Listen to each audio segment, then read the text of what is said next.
You know, I started WGN actually as a golf game. I invited 4 friends to play golf, and 20 showed up, and then 50 showed up, and then 100 showed up, and I realized pretty quickly that women wanted to be together. And working women wanted to be with other women, um, not only socially, but also from a business perspective. WGN hopes to expand all over the world. I would love to have branches in cities and in every place possible. The idea is to create a shift of wealth and education from one city to the other, and create an international grid of women who are supporting each other. WGN offers an event each month where they get together, and it might be a dinner, it might be a panel where they learn about branding or estate planning or something that's useful to them. Generally, our events are connected with some sort of philanthropic endeavor. We might have a spa event where we're bringing clothes for Dress for Success, or we might have raise funds for our Global Business Partners program. A WGN Global Immersion Trip is a chance for our members who are also global business partners to go overseas and work with the women that they are partnering with, or work with any other global business partners.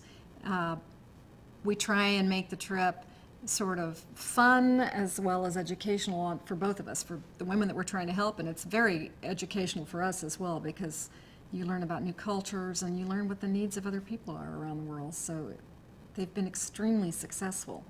On our first global immersion trip to Bukoba, 6 WGN members traveled with some other women from our partners over there who were going. So there's about 15 of us. We started off the trip in Zanzibar, and then we went over to Bukoba and spent a week with the women, and we actually ended the trip on going on a safari through the Serengeti, which was exciting and fun before we came home as well.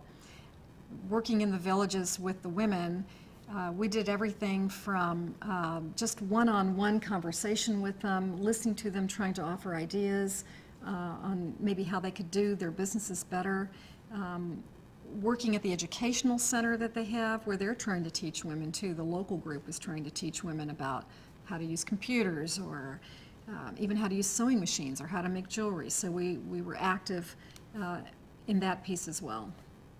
One woman had bought a pig, which somehow within a few months was a cow, which then there were 3 cows, and with that she had now created compost piles, and so she had gone from not having her children in school to suddenly having money to put her children in school by creating a little farming community. Another of the women had bought teacups, little small teacups that she was selling tea in the local school, and same story for her family. Another one was actually creating ginger beer. Another one, 2 or 3 of them had set up small farm stands where they were selling stuff, and one lady had actually was roasting peanuts and packaging those as well. The long-term effect is outstanding. Most of these women don't have running water, electricity in their homes, because now they have extra cash and they actually have control over the money themselves. They've never had access to capital before. Their children are going to school. There was a gentleman that came and met me before I left, and he had grown up as an orphan himself. Stuart actually did speak wonderful English, and he had made it his job in life to educate widows and orphans. And so he was teaching them all how to make jewelry.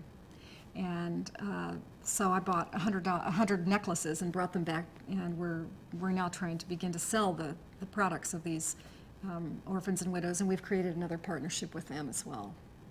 We can show the members of the branches in the United States what happened on these trips through photos and through stories told by the members that went. And we've written a lot of articles in our newsletter about it.